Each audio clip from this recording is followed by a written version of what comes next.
You're listening to Civic Media. You can tune into any of our live shows on any radio station across the state with the Civic Media app. Find us in your phone's app store and listen anytime, anywhere.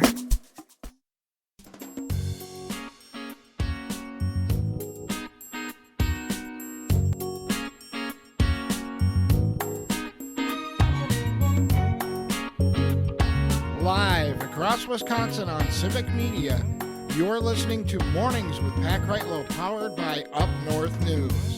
Now, from our Lake Wissota studio, here is the founding editor of Up North News, Pat Kreitlow. Hey, good morning. It is Monday, August 11th, 8:06 in the morning. Nice to have you back here up north. Parker Olson is our producer down in Madison Studio A2, and as we often do this time of the week, we head to Madison Studio A1, where we find John and Gordy from WMDX down there. Good morning. Good morning, along Pat. are we joined this time by the disembodied voice of Catherine Lake, Civic Media's own? Yes, you are. That voice floats around the studio every once in a while. I know. She's on the other side of the studio, but we ran out of cameras, I guess. I don't know. and yet Parker's just sitting right here, over here in A2. There he What's is. up with that? That's Yeah.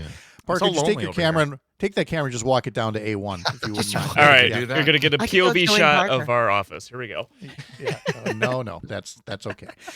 So Well, there is obvious- another camera right by her, but It apparently doesn't- we have no control over This that is camera. not a TV It doesn't- station. We it do not doesn't have work control with over the thing. all It's the very cameras all complicated. the time. Okay. You know, I'm good. we should be so lucky. All right. By the way, can I jump right into Grandpa telling stories here when you talk about Please. cameras Yes. everywhere Oh, in that'd be TV? great. Yeah. You know how we take all those tower cams for granted now? You know, that they show you views of the entire city and things like that. Well, those were relatively new, 20 years ago, that somebody would actually go up the tower and put up a camera and, you could call it up. And we had a little joystick. This was at Channel 13 in Eau Claire. And you could kind of move it around and show people different shots of the city. And it was all fine and good. One night, the newscast, the 10 o'clock newscast ends, and as we're looking out there, we're noticing all these flames shooting up from the roof of a building. Wow. And we're like, well, this is not good. And No. okay. So we called the dispatch center there and said, hey guys, we think there's a building on fire over here. We're looking at it on our tower cam. And we told them roughly where it is because we didn't know the exact address. It's 10:30 at night, couldn't really tell. And a couple minutes later, we hear them say, "Oh, you mean over there in the area by the crematory?" Like, oh, okay. So, Wow. so Grandma was being disposed of at the Yeah. time, and we reported it as a building fire. So My God. Who's doing So that at there's- 10:30 at night? I don't know. Maybe that's when they were just cleaning it. I don't know. I mean, is there ever a right time to run that thing in the middle of a city? And see, and if the I don't flames are coming up, that's a chimney sweep situation. You got to think, I'm That's done with right. this conversation. Yeah. Yeah. Ew. Well, anyway, this took a dark turn real fast. Brought- Let's brought- go brought to some some attention lighter to it. fare like storm damage. Man. We've Yes. heard all about Milwaukee, Oh, yeah. and our hearts are out to those folks. But you guys in Madison didn't get out unscathed either. Yeah, we only had a few inches of rain. I don't know, 2 or 3, 4 inches maybe, but it caused some problems downtown here with apparently a fire underneath because there were manhole covers. I saw a video this morning, copious amounts of smoke coming out of the manhole covers. I guess it Yikes. blew a couple of them off, and they were dealing with some power outages for quite a while in some parts of the city, right near the Capitol. The isthmus is burning. What the heck? The Well- isthmus is burning. Yeah. We don't know what's going on underneath those manhole covers in Madison. Seriously. It is a big mystery. We had a big explosion about a year ago. I always just thought of them as, that was Scott Walker's getaway tunnel back during the Act 10 demonstrations. I remember Right. hearing about that. There's like a whole bat cave system under there, apparently. Yeah. But hopefully But things this go morning, well. it seems like everything's back to normal. The stoplights are working okay, and power, I think, went briefly out around here in the station, but I guess we got everything back Mhm. in order. So In we're good all to your go. years, as people are dealing with their own flooded basements, either one of you get hit especially hard by nature at some point. I talked earlier about, for years we had basement water issues, and it took us 20 years to finally deal with it, but we did. But either of you have anything like that, or have you been lucky? I actually had a leaky basement at the very seam at the bottom edge of the wall, and we used to get leaking in there, and then we put up some water resistant fabrics next to the house, against the Oh. house and away from the house by about 6 or 7 feet. And now we do not get the ingress of water in the basement anymore.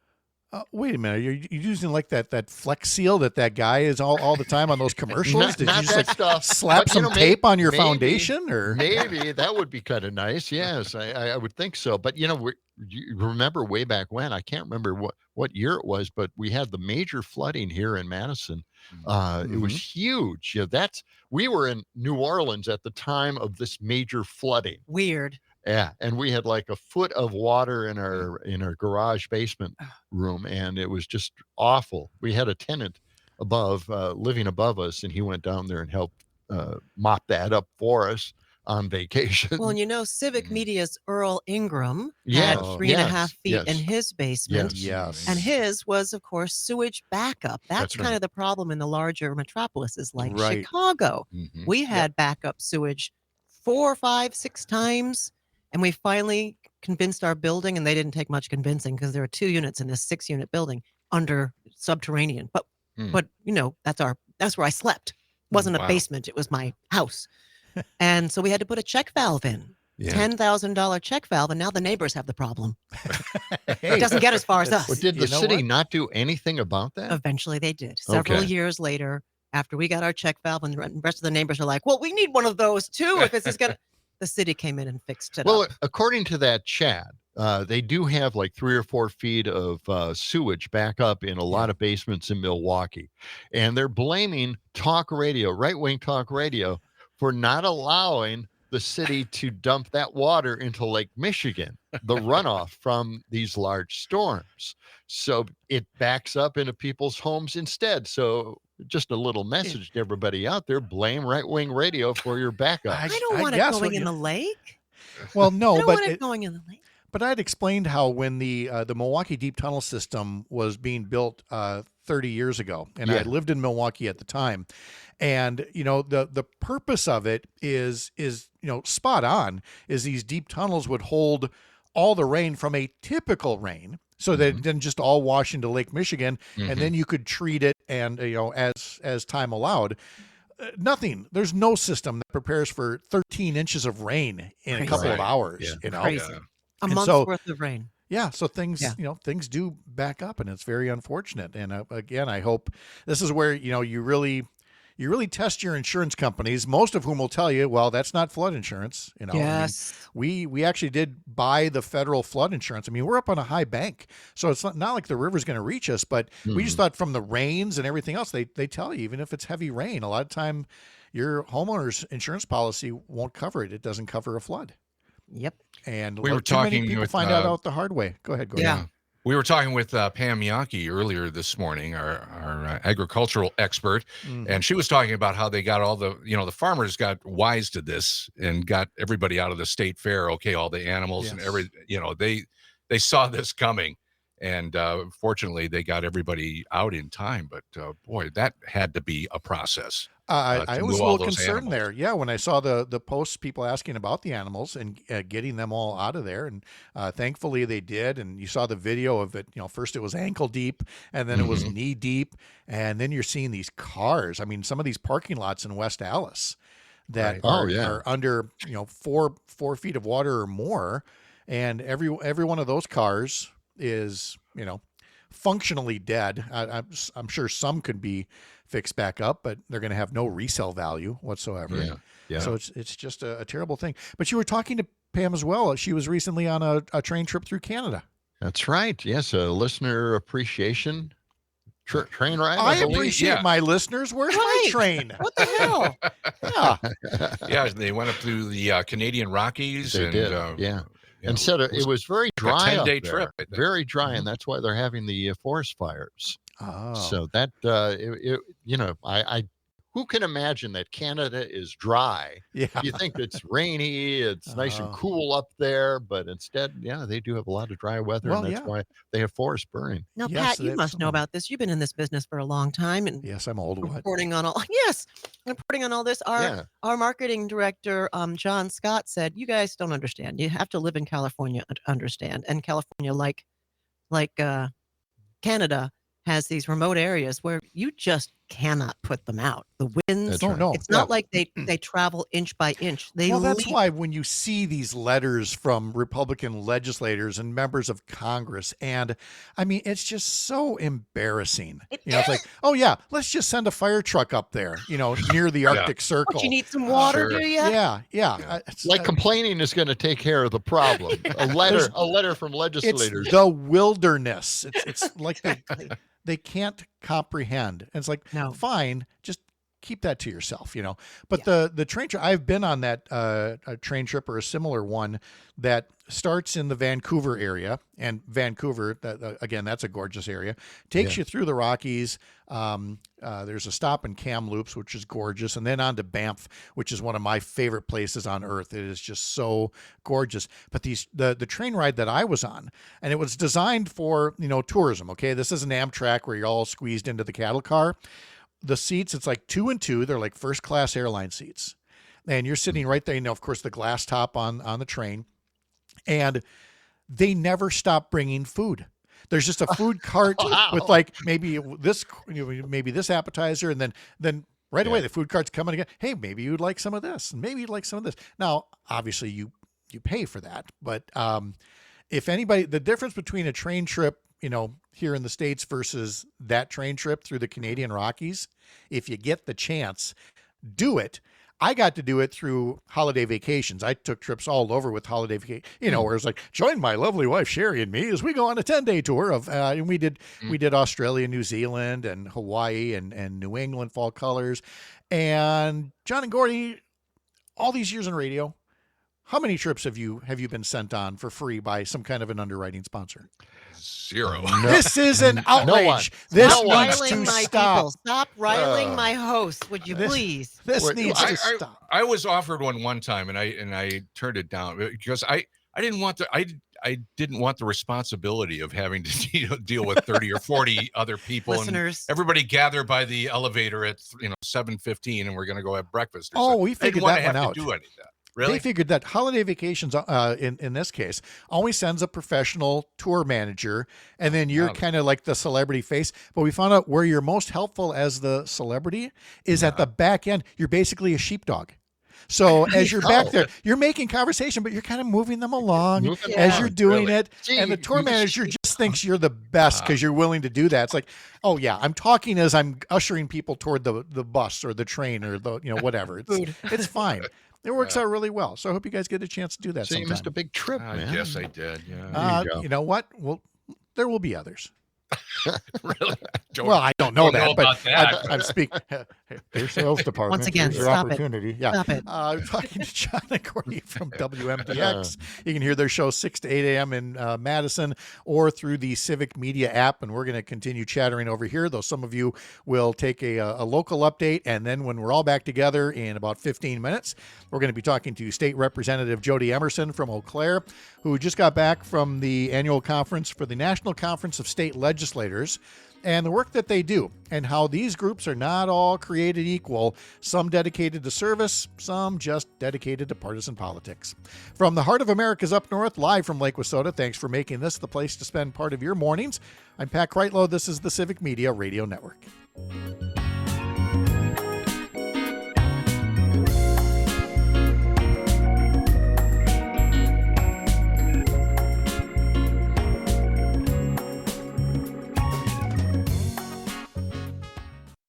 You're listening to Civic Media. Stay up to date on the latest news and information for your local community and Wisconsin by signing up for our free email newsletter. Visit civicmedia.us/email to get started.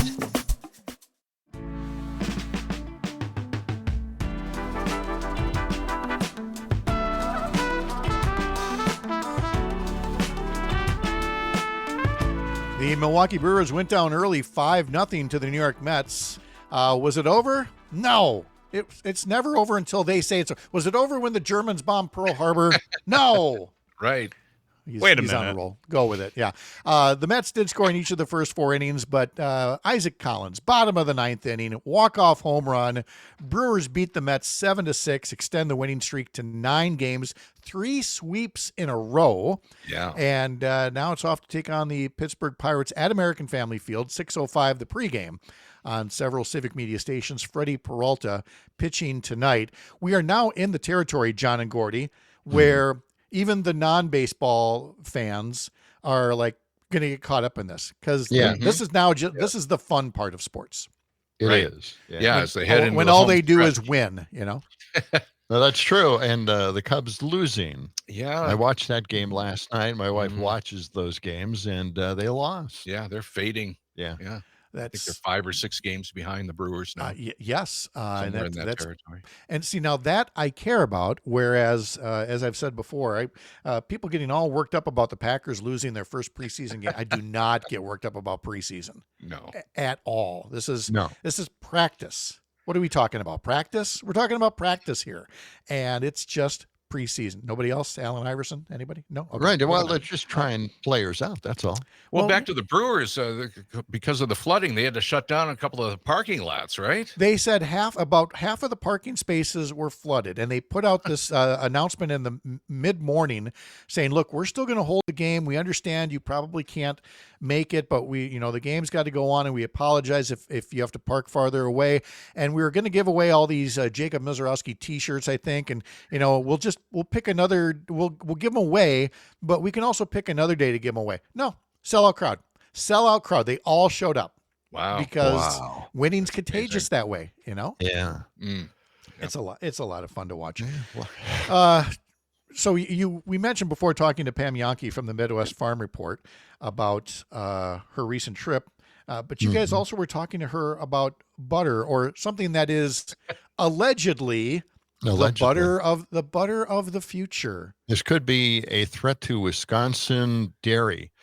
And they're making butter out of the same ingredients that butter is made out of. They're just not using animals to make it anymore. Doesn't even make sense. And It doesn't, no. now the reporter that covered this story said it tastes exactly like butter. Now, this is Bill Gates' idea, Bill right? Gates is backing up the company that developed this butter. They use the same elements, the same chemicals used for it. And it's not a list of crazy chemicals you can't pronounce.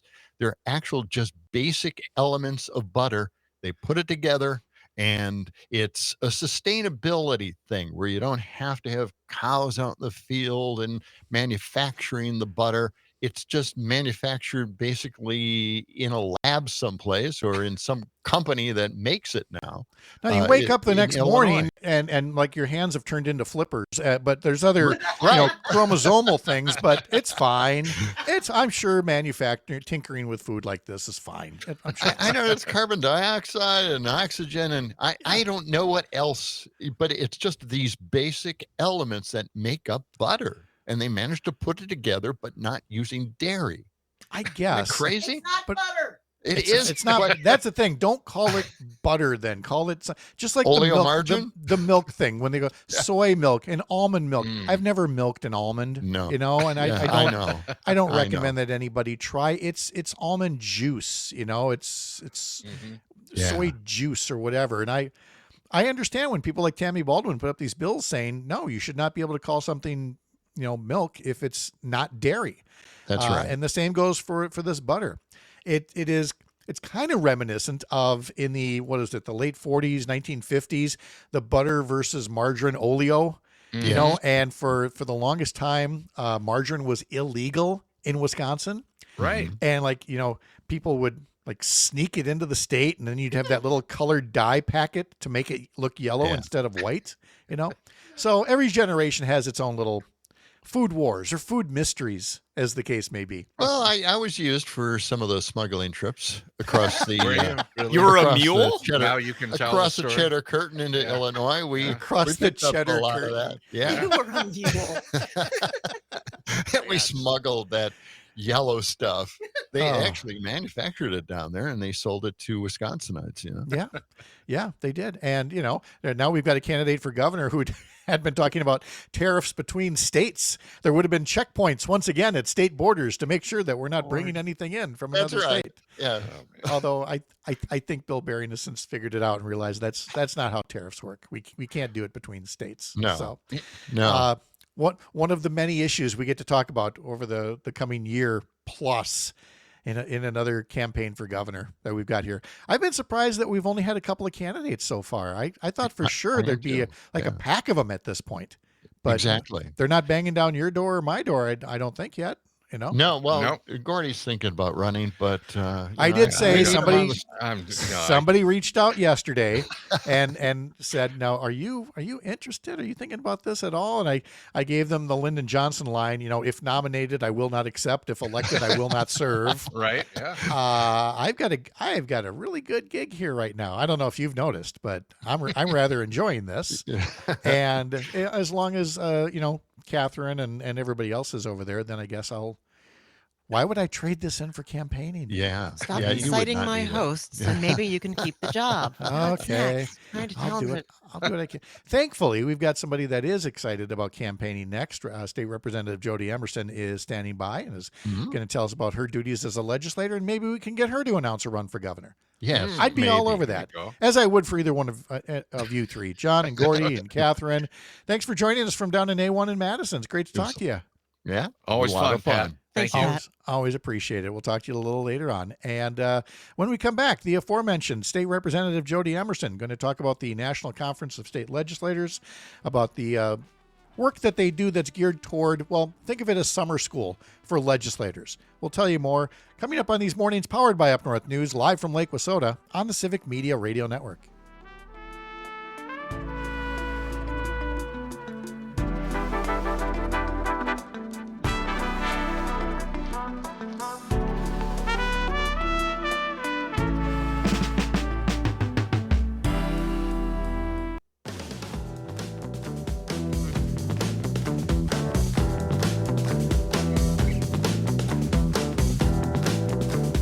Remember, you can get our newsletter daily every weekday morning here. Head over to upnorthnewswi.com, click subscribe in the banner up on top of our homepage, and also get yourself subscribed to our Sunday morning page that talks all about Wisconsin politics, including our question of the week. And this week, it's all about politicians' social media accounts.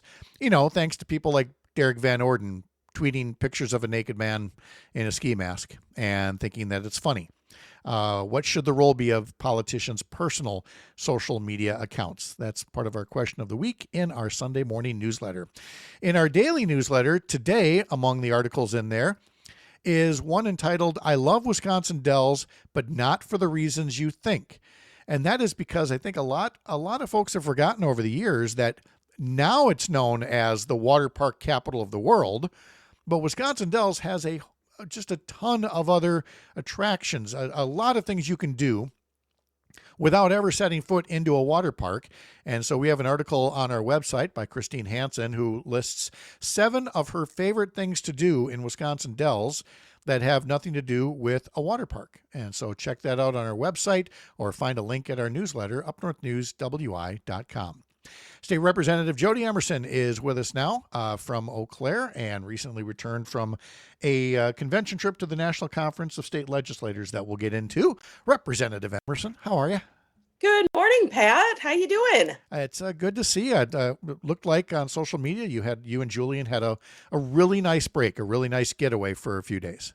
It's we went out there for the conference and then took a couple extra days of Mhm. vacation time on our own dime. Don't get a Yeah, tweet yeah. about me or anything like that, but really enjoyed the time out there. We'd never been to New England, so I've eaten more lobster rolls than you can imagine. And he went to a Red Sox game and all kinds of, Boston classics. Yes. Boston classics. You got to So- do the lobster roll. You got to do the Sox game. I know it.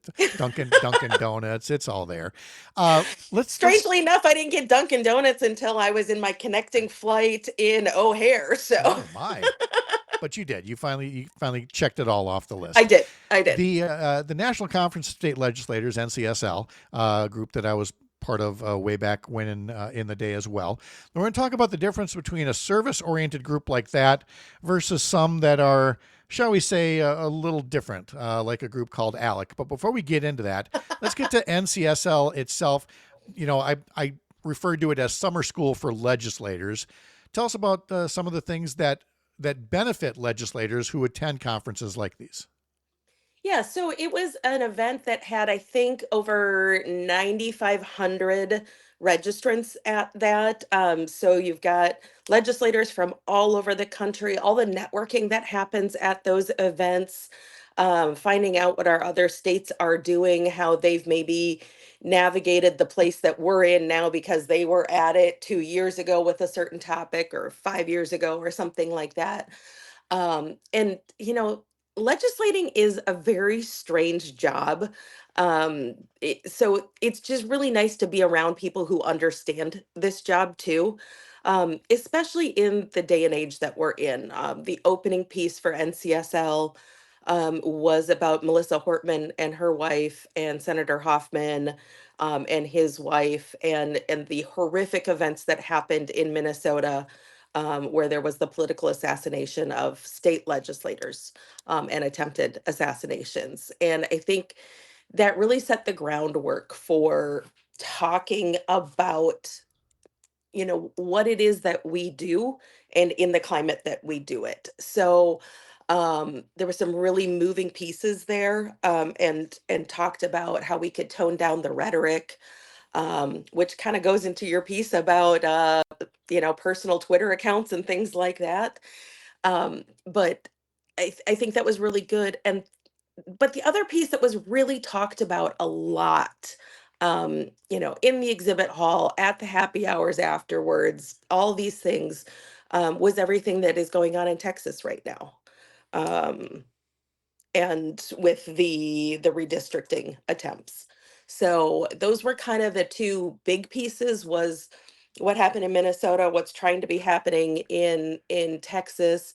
And then there's policy geeks like me that go to a breakout session on higher education and housing and things like that too. So in that sense, it is summer school for state legislators. We're learning from different places, but there's a lot of networking and a lot of camaraderie that happens as well.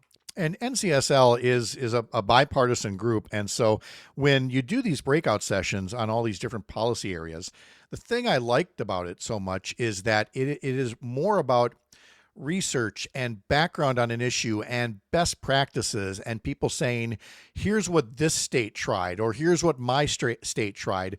And you can really kick around ideas. And frankly, if you were going to get, bipartisan legislation, this would be a kind of place where you would get it, where you'd kick around all these ideas and say, okay, well, what could work? Or you could, as a Democrat like you, say, this is the way I want it to work, and this is the way I'm going to write this bill.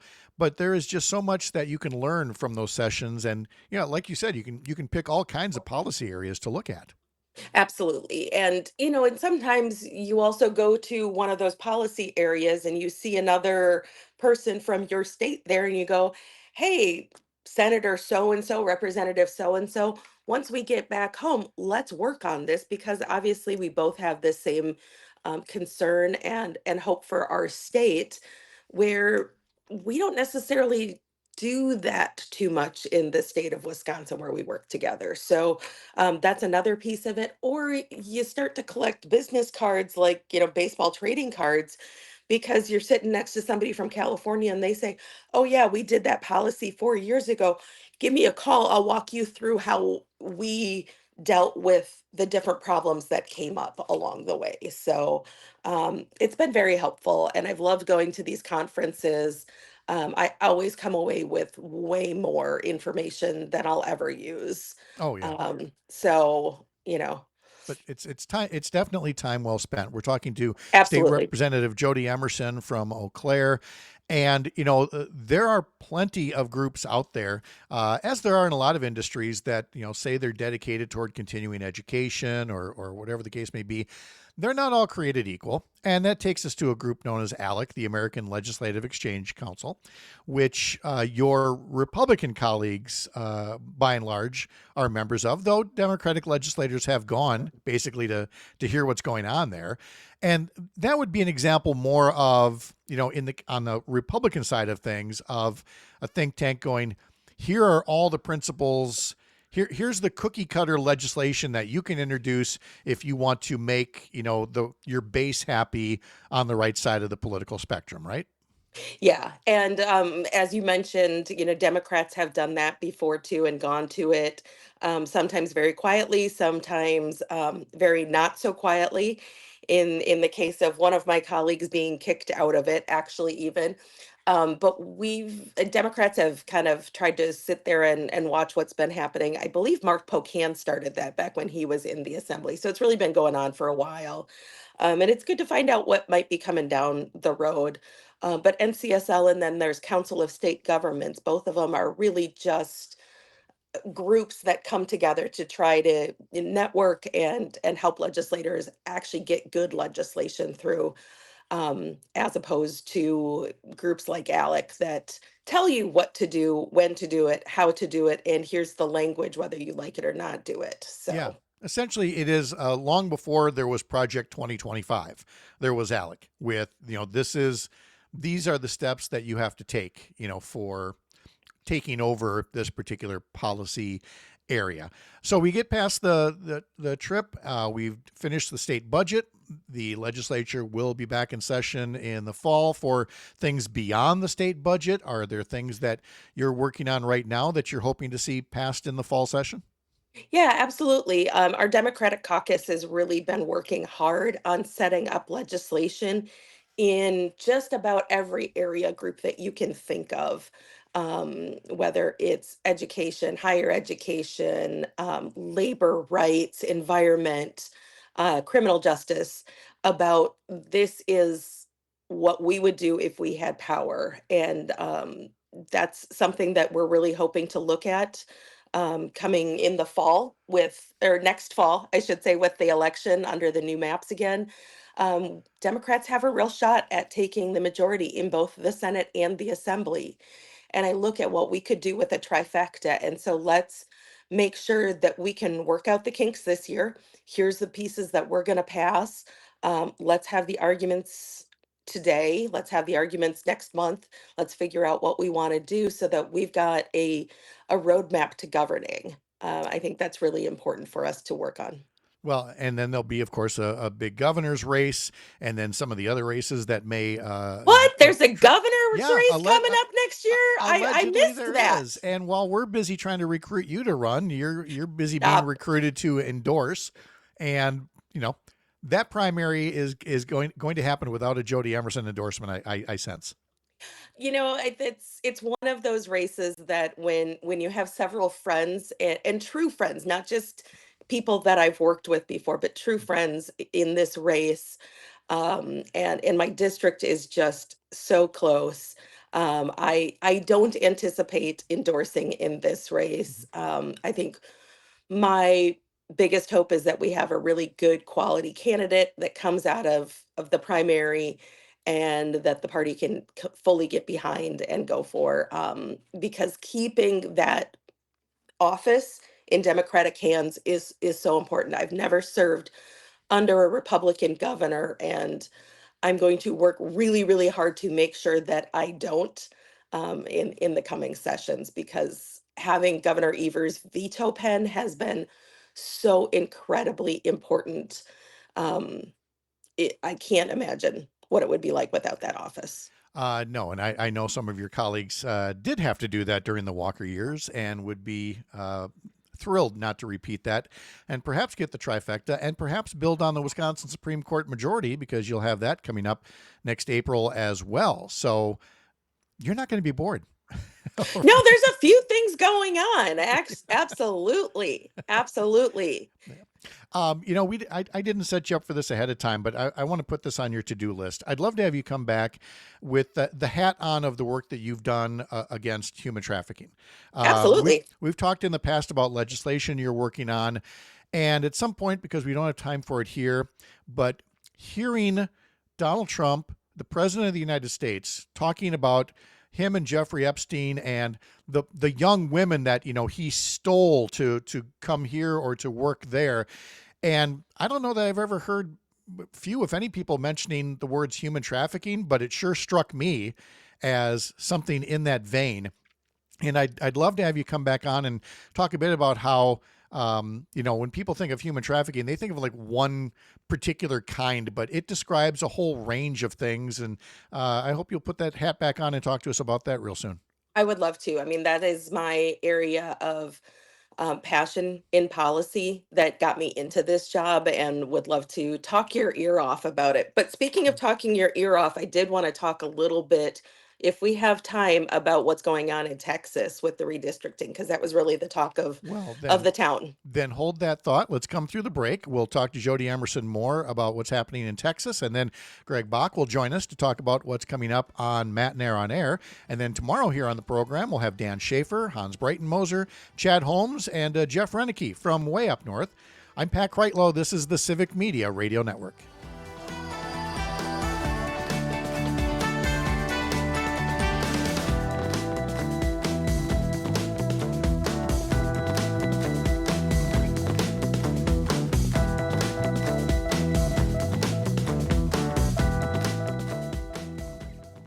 You're listening to Civic Media. Find the latest news, information, and archives of all your favorite shows on the Civic Media website, civicmedia.us.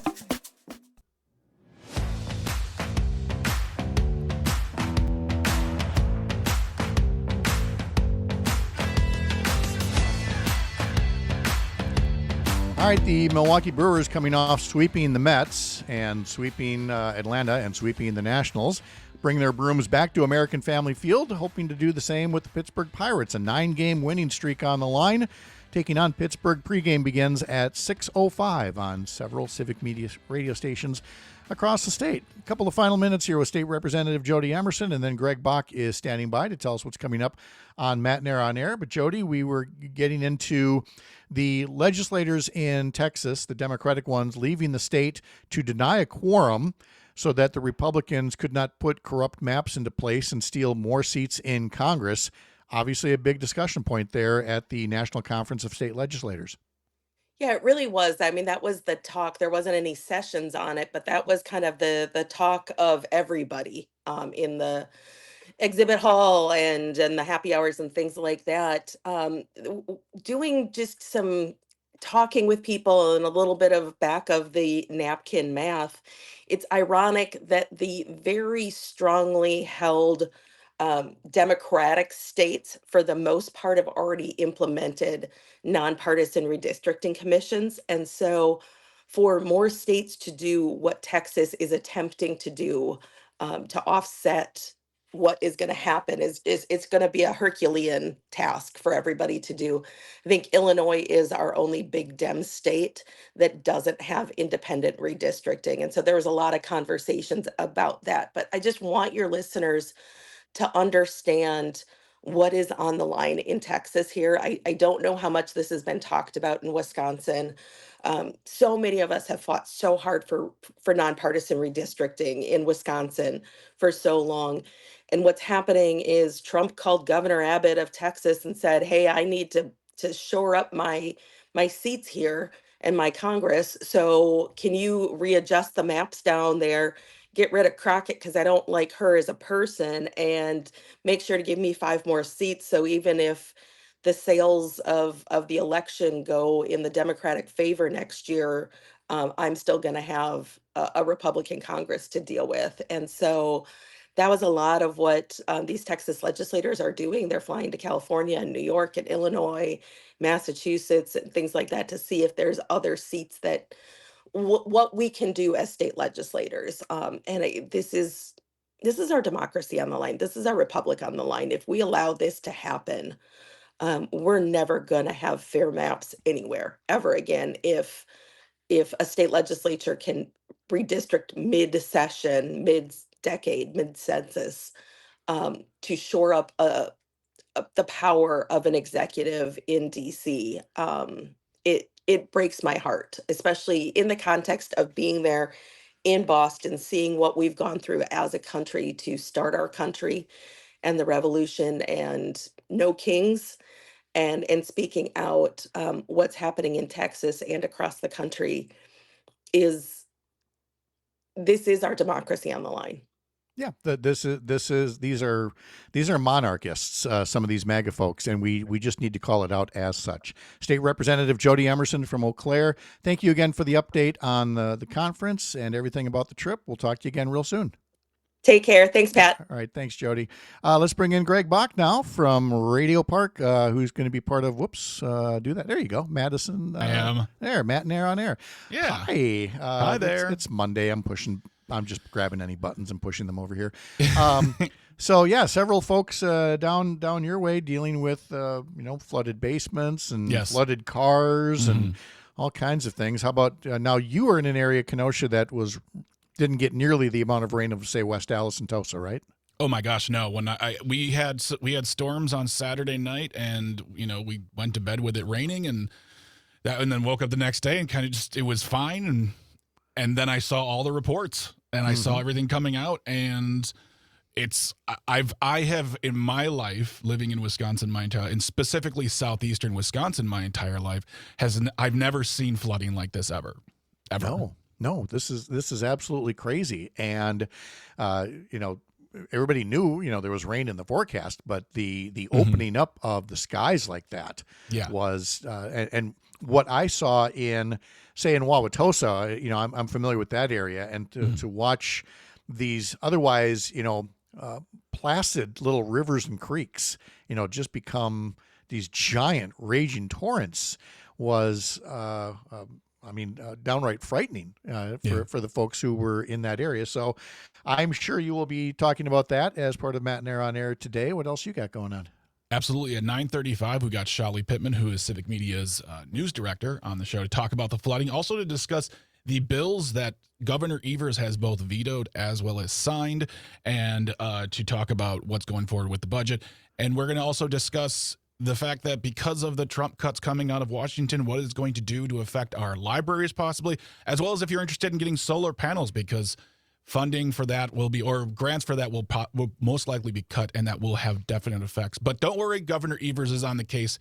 He wants to keep those grants for Wisconsin to make sure we can get lower and better efficiency with lower prices. Yeah, again, it comes back to, like Jody Emerson mentioned, his veto pen. There are things that he can propose and wants to sign. There are other ideas that have to get vetoed. We spoke earlier about one of his vetoes was a bill that would essentially affect delivery drivers in the gig economy. Yeah. And, it's being billed as something that would provide benefits to these workers. But it was a very one-sided bill. It was what the industry wants to give to the workers, and the governor said, "Yeah, benefits are important, but how about if we have input from the workers as well?" So he vetoed the bill and said, "Let's try this again." We're going to talk to former state representative Dana Walks about that on Wednesday. So you have a busy day ahead of you. Oh yes, and as always, we have audio sorbet at 10:35, and we're going to wrap it up with This Shouldn't Be a Thing. Smooth Move edition. This one provided by the very handsome and capable Luke Mathers, and also a very unbelievable story. But yeah, stay tuned for that. There you go. Consider yourself teased, folks. Thank you, buddy. Appreciate it. Thank you very much. Have a very good day. Parker Olson, thank you for producing this fine little shindig. You have a good day out there as well. Thank you for hosting it. Well, thank you. It's my job. Tomorrow, Dan Schaefer, Hans Breitenmoser, Chad Holmes, Jeff Renicky, and much more. I'm Pat Kreitlow. Have a wonderful day. Follow what I do at upnorthnewswi.com. We'll see you back here tomorrow morning, 6 a.m. up north. The national news cycle never stops, but it can be hard to find news about your local community. Civic Media is dedicated to providing quality local and state news coverage across Wisconsin. With the Civic Media app, you can get notifications about local stories that matter to you and your community. Find the free Civic Media app in your phone's app store and choose notifications from the menu to tell us what kind of news you want to hear about.